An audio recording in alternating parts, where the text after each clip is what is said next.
توجہ ہے؟ کافروں کے درمیان بھائی کہاں؟ نبی کے پاس، بھائی نبی کے پاس، نمازیں کہاں پڑھ رہے؟ نبی کے ساتھ، روزے کہاں رکھ رہے؟ نبی کے ساتھ، تمام اعمال کہاں پر انجام دے رہے؟ نبی کے ساتھ۔ نہیں اور بیداری آ جائے میں لفظ بدل دیتا ہوں۔ یوسف کہاں رہے؟ کافروں کے درمیان۔ بھائی کہاں رہے؟ صحبت نبی میں۔ بھائی کہاں رہے؟ صحبت نبی میں۔ تو پھر مجھے کہنے کا حق ہے کہ ظالم چاہے صحبت نبی میں رہے، منصب الہی کا حقدار نہیں بنا کرتا۔ محمد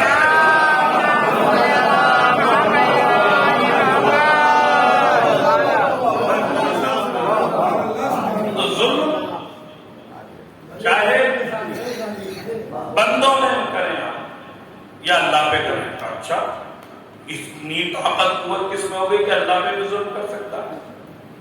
اللہ پہ بھلا کون ظلم کر سکتا ہے؟ تو عزیزان گرامی ایسے بھی ہیں، جناب لقمان کے واقعے میں پتہ چلا، یا بنیا لا تشرک باللہ ان الشرک لظلم عظیم، اے میرے بیٹے اللہ کا کسی کو شریک نہ بنانا۔ اب پوری اس 1 گھنٹے کی گفتگو کا نتیجہ ایک جملے میں سن لیجئے، مجلس کا ماحصل ہے اللہ کا کسی کو شریک نہ بنانا، اللہ کا کسی کو شریک نہ بنانا، یعنی شرک مت کرنا۔ یہ جناب لقمان اپنے بیٹے کو نصیحت وصیت کر رہے ہیں، یا بنیا لا تشرک باللہ ان الشرک لظلم عظیم، میرے بیٹے اللہ کا کسی کو شریک نہ بنانا، شرک مت کرنا۔ کیوں؟ اس لیے کہ شرک جو ہے وہ ظلم عظیم ہے، ظلم عظیم ہے۔ تو پتہ چلا اللہ پر ظلم کرنا ظلم عظیم، بندوں پر ظلم کرنا ظلم صغیر۔ اب ظالم کوئی سا بھی ہو، چاہے وہ اللہ کا شریک بنا کے رہا ہو، یعنی مشرک رہا ہو، چاہے کسی کے دروازے پر آگ و لکڑیاں جمع کر کے ظلم صغیر کیا ہو یا ظلم کبیر کیا ہو، اللہ کے منصب کا حقدار نہیں بن سکتا۔ تو عزیزان گرامی یہ سوچنے کی بات ہے کہ اللہ نے ایک لمحے کے لیے اس بات کی اجازت ہی نہیں دی کہ کوئی ظلم کرے کسی بھی بندے کے اوپر، اور اس نے صاف کر دیا تھا۔ اور اسی لیے پروردگار نے نہ ہاں کہا تھا نہ کہا تھا، معیار بنایا تھا کہ معیار اس لیے بنا رہا ہوں تاکہ کوئی ہر ایرا بیرا آ کے اس منصب پہ قابض نہ ہو جائے۔ یہ منصب تو اسی کا حق تھا کہ جو اعلان کرتا ہوا نظر آ رہا تھا کہ اللہ نے تمہیں ہادی ہدایت کے لیے پیدا کیا ہے، ہدایت یافتہ بنو، ہم ہادی ہیں، رہنما ہیں، تمہاری ہدایت کی ذمہ داری ہمارے اوپر ہے۔ اور سنو، تمہیں فقط دنیا میں کامیابی حاصل نہیں کرنا ہے، تمہیں فقط یہی دنیا میں ختم ہو کے مر جانا نہیں ہے، تمہاری منزل تو بہت آگے ہے۔ تو تمہارے لیے پھر فقط دنیا میں جاننے والا، دنیا کے راستوں کو جاننے والا رہبر کافی نہیں ہے، تمہیں تو ایسے رہبر کی ضرورت ہے کہ جو زمین کے ساتھ ساتھ تمہیں آخرت کی منزلوں تک لے جائے، دنیا کے ساتھ ساتھ وہاں تک لے جائے۔ تو یہی تو وجہ ہے کہ اگر زمین کے معاملوں کا معاملہ ہوتا، زمین کے راستوں کی بات ہوتی، تو رہبر ایسا کافی تھا کہ جو ہمیں زمین کے راستے دکھاتا، مگر ہمیں تو وہاں کی سیر کرنا ہے، تو ہمیں ضرورت ایسے رہبر کی تھی جو خود کہتا ہوا نظر آئے میں زمین سے زیادہ آسمان کے راستوں کو جانتا۔ تو ایسے رہبر کی ضرورت تھی اور انہوں نے راستے دکھائے۔ ہم تھے کہ جو پیچھے رہ گئے، بہت پیچھے رہ گئے۔ وہ دنیا کو ایسا نمونے عمل بن کے خود کو دکھا رہے تھے کہ سخی بننا چاہتے ہو تو ہمارے در پہ آؤ، شجاع و بہادر بننا چاہتے ہو تو ہمارے در پر آؤ۔ اس لیے تمہیں اپنی زندگی کو گزارنے کے لیے بہترین راستہ اگر کہیں سے مل سکتا ہے تو وہ صرف ہمارا در ہے، اس لیے کہ ہم ہی وہ ہیں جو سیدھے رسول اکرم سے ہم نے ضبطاً دکا کی منزلوں میں، ہمارا علم بھی وہیں سے ہے، حلم بھی وہیں سے ہے، سخاوت بھی وہیں سے ہے، پیغمبر نے ہمیں یہ سب عطا کیا ہے۔ عزیزان گرامی، بہت اہم منزل ہے لیے کہ دنیا سے جاتے جاتے رسول اکرم اہل بیت کی معرفت کرا کے گئے ہیں، مگر یہ دنیا ہے کہ جس نے پہچانا نہیں۔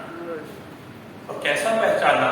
اللہ اکبر، کیسا پہچانا کہ رسول تو بتا رہے تھے، کبھی زبان چسا رہے تھے، کبھی ناکا بن رہے ہیں، کبھی بتا رہے ہیں آغا حسین الفارق ہو، یہ میرا حسین، پہچان دو، اور دنیا نے اسی حسین کے سر کو نیزے کی بلندی تک، جس بیٹی کے در پہ جا کے سلام کرتے ہیں۔ آپ لوگ اندر آ جائیے، میں مسائل شروع کرنے چکا ہوں، بارش شروع ہوگی، بیٹھ نہیں پائیں گے پھر بعد میں۔ آج اندر آ جائیں،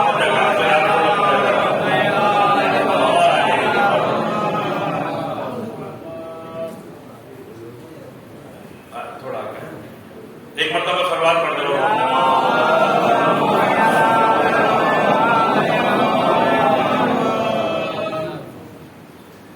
جس بیٹی کی تعظیم کر رہے ہیں اسی کے دروازے پر آگے لکڑیاں جمع کر دی جائے، اور وہ دنیا سے ہی کہتی ہوئی جائے صحبت علیہ مسائل صحبت علیہ بابا آپ کے بعد بڑی مصیبتیں پڑی، بابا آپ کے بعد اتنی مصیبتیں پڑی کہ اگر وہ روشن دنوں پہ پڑ جائیں تو رات میں تبدیل ہو جائے۔ وہی فاطمہ ہے اپنے لال حسین سے وعدہ، میرے لال حسین، حسین کہہ رہے ہیں مادر گرامی نے جب تک بلایا نہیں ہے بابا حسین گیا نہیں، حسین چلا کیسے جائے؟ ایک مرتبہ بندے کفن ٹوٹ گیا، میرے حسین میری آغوش میں آ گیا۔ حسین نے کہا آج آپ نے بلایا ہے، ہم کل جب حسین بلائے تو ضرور آئیے گا۔ کہا میرے لال فکر نہ کر، تو مدینہ چھوڑے گا، فاطمہ تیرے ساتھ ساتھ مدینہ چھوڑ دے گی۔ میرے لال کربلا کا میدان ہوگا، تو شہادتوں پر شہادتیں دے رہا ہوگا، تو علی اصغر کی قربانی دے رہا ہوگا، یہ دکھیاری ماں موجود ہوگی۔ حسین تو ابا کے دامن میں قاسم کی لاش کے ٹکڑوں کو اٹھا رہا ہوگا، یہ دکھیاری ماں موجود ہوگی۔ حسین تو کڑیل جوان بھائی عباس کے بازوؤں کو اٹھا رہا ہوگا، یہ دکھیاری ماں موجود ہوگی۔ اور حسین ایک منزل تو ایسی ہوگی کہ اللہ کسی بات کو نہ دکھائے، تو کڑیل جوان کے سینے سے برچیاں نہیں نکال رہا ہوگا۔ حسین یہ دکھیاری ماں وہاں بھی تیرے ساتھ کھڑی ہوگی۔ اداداروں میں نے علی اکبر کا تذکرہ کیا، آپ کی آنکھوں سے آنسو نکلنے لگے، آپ کی آوازیں بلند ہو گئی۔ مولا ان آوازوں پہ رحم فرمائے، آپ پروردگار ان آوازوں پہ رحم نازل فرمائے، اس لیے اور آپ کے پرسے کو قبول فرمائے۔ یہ ایام عزا چل رہے ہیں، یہ اس بیوی کے دن ہے جسے زینب کبریٰ کہا جاتا ہے، جس نے علی اکبر کو 18 سال پال کے جوان کیا۔ ابھی چہلم تھا، چہلم کر کے نمٹے ہونا، تو جس وقت سرحائے شہداء آنے شروع ہوئے تھے، شام کی بیویاں بیٹھی ہوئی تھی، ایک مرتبہ علی اصغر کا سر آیا، رباب آگے بڑھی، سر کو آغوش میں لے لیا۔ عباس کا سر خان میں رک کے نہیں آیا، تھیلے کے اندر رکھا ہوا تھا، تو جب آیا ہے اور بیویوں نے اسے کھولا ہے تو دیکھا وہ فضل عباس کا سر ہے۔ بہن ام کلثوم آگے بڑھ گئی، لاؤ میرے بھائی کا سر مجھے دے دو۔ حضرتاروں بس ایک منزل کی طرف جانا چاہتا ہوں، لاؤ یہ سر مجھے دے دو۔ ایک کے بعد ایک سر آتے رہے، ایک کے بعد ایک سر آتے رہے، تو ننھے ننھے سے سر جب آئے تو ایک بیوی نے انہیں لینے کے لیے کھڑی نہیں ہوئی، اور کوئی بیوی بھی نہیں اٹھی۔ تو شام کی بیویوں میں سے ایک بیوی نے جملہ کہا، کیا ان بچوں کی میں اس دنیا میں موجود نہیں؟ تو زینب نے دل پہ ہاتھ رکھ لیا، بیوی ایسا نہ کہہ، میں زینب موجود ہوں، مگر میں نے وعدہ کیا ہے اپنے بھائی کا ماتم کروں گی، اپنے لال کا بھی غم نہ مناؤں گی۔ ایک مرتبہ ایک سر آیا، کیسے ہی وہ سر آیا، شام کی بیویوں نے اپنے سروں کو پیٹ لیا۔ دو روایتیں ملتی ہیں، ایک اس سر کو دیکھنے کے بعد کوفے کی منزل پہ ایک بیوی نے کہا تھا